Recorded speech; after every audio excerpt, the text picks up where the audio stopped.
सूचना केवल हमारे विचार हैं, वित्तीय सलाह नहीं। निर्णय लेने से पहले खुद शोध करें। किसी भी लाभ या हानि के लिए हम उत्तरदायी नहीं हैं।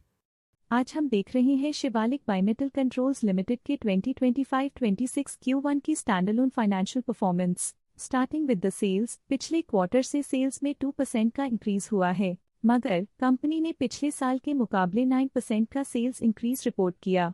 Expenses -0.5% quarter on quarter decrease हो गए हैं, जो साल भर के 2.5% के राइज के साथ अलाइन करता है। क्वार्टरली एक्सपेंसेस के कंपैरिजन में सेल्स इंक्रीज होना दिखाता है कंपनी ने अच्छा परफॉर्म किया। ईयरली कंपैरिजन दिखाता है कि कंपनी ने इस साल अपनी परफॉर्मेंस में सुधार किया है।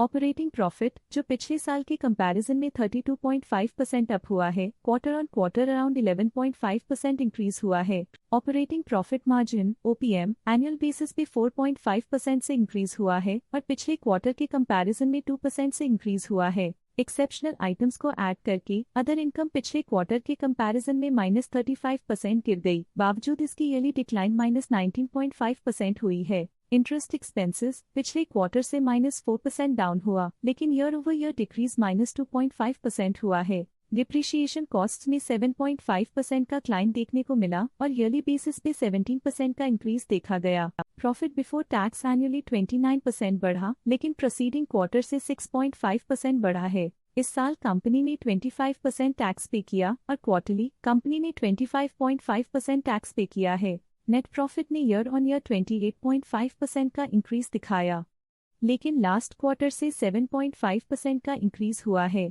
इस क्वार्टर में कंपनी का परफॉर्मेंस ठीक रहा, ऑपरेशनल एफिशिएंसी में कुछ सुधार हुआ है।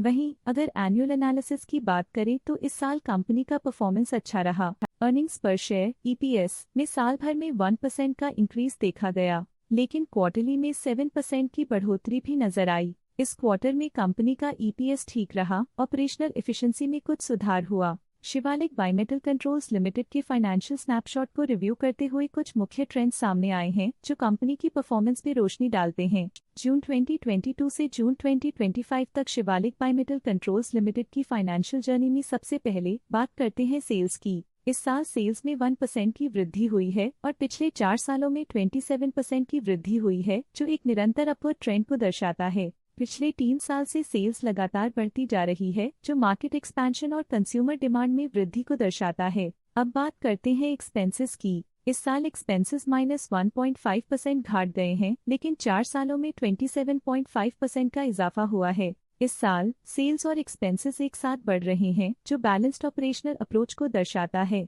ऑपरेटिंग प्रॉफिट का सफर स्टेडिली ऊपर चढ़ रहा है, इस साल 8% की बढ़ोतरी के साथ और पिछले 4 सालों में 26% का नोटिसेबल राइज हुआ है। पिछले साल की गिरावट के बाद इस साल ऑपरेटिंग प्रॉफिट में सुधार हुआ है, जो ऑपरेशंस में सफल पलटाव को दर्शाता है। नेट प्रॉफिट का सफर ऊपर की ओर चल पड़ा है, इस साल 0% की चढ़ाई के साथ पिछले 4 सालों में 33.5% की शानदार वृद्धि हुई है। पिछले 3 साल से नेट प्रॉफिट लगातार बढ़ रहा है, जो फाइनेंशियल हेल्थ को मजबूती देते हुए इन्वेस्टर्स का ध्यान आकर्षित करता है। EPS के लिए रास्ता कठिन रहा है, इस साल EPS -25.5% डिक्रीज हुआ और पिछले 4 सालों में कुल मिलाकर -34% की गिरावट हुई है। पिछले 3 सालों से EPS में लगातार गिरावट कंपनी की लॉन्ग टर्म प्रॉफिटेबिलिटी के लिए चिंता का विषय है। चलिए अब बात करते हैं शेयर होल्डिंग पैटर्न की। शिवालिक बायोमेटल कंट्रोल्स की शेयर होल्डिंग रिपोर्ट्स कुछ इस प्रकार की हैं, जो अननोन 2025 के तक चलता है। ये रिपोर्ट कंपनी के शेयर्स की डिटेल्ड जानकारी देता है, जिसमें promoters, promoter groups, foreign investors, public investors और सरकारी एंटिटीज शामिल हैं। पब्लिक द्वारा हेल्ड शेयर्स का परसेंटेज 42.13% से इंक्रीज होकर 2025 के में 42.69% तक का इंक्रीज से देखा गया। ये चेंजेस स्टेट है कि पब्लिक की इन्वेस्टमेंट कंपनी में क्वार्टर टू क्वार्टर इंक्रीज हुई है। जब कंपनी के शेयर्स का मैक्सिमम हिस्सा पब्लिक के पास होता है, तब ये माना जाता है कि कंपनी कमजोर हाथों में है, जो बाजार की अस्थिरता और स्पेक्युलेटिव ट्रेडिंग को इंडिकेट करता है। डोमेस्टिक इंस्टीट्यूशनल इन्वेस्टर की शेयर होल्डिंग में थोड़ा डिक्रीज आया 2025 के से 2025 के में, जो दिखाता है कि डोमेस्टिक इंस्टीट्यूशंस ने अपने स्टेक को -0.07 से डिक्रीज किया है। फॉरेन इंस्टीट्यूशनल इन्वेस्टर्स की शेयर होल्डिंग में थोड़ा डिक्रीज आया 2025 के से 2025 के में, जो दिखाता है कि फॉरेन इंस्टीट्यूशंस ने अपने स्टेक को क्वार्टर टू क्वार्टर -0.49 से डिक्रीज किया है, जिसे पता चलता है कि उन्होंने अपनी इन्वेस्टमेंट्स को पुल बैक किया है। ये था कंपनी का करंट शेयर होल्डिंग पैटर्न। आज के लिए फाइनेंशियल सेक्टर में इतना ही। देखने के लिए धन्यवाद। स्टॉक लेटेस्ट न्यूज अपडेट के लिए चैनल को सब्सक्राइब करें और वीडियो को लाइक एंड शेयर करें।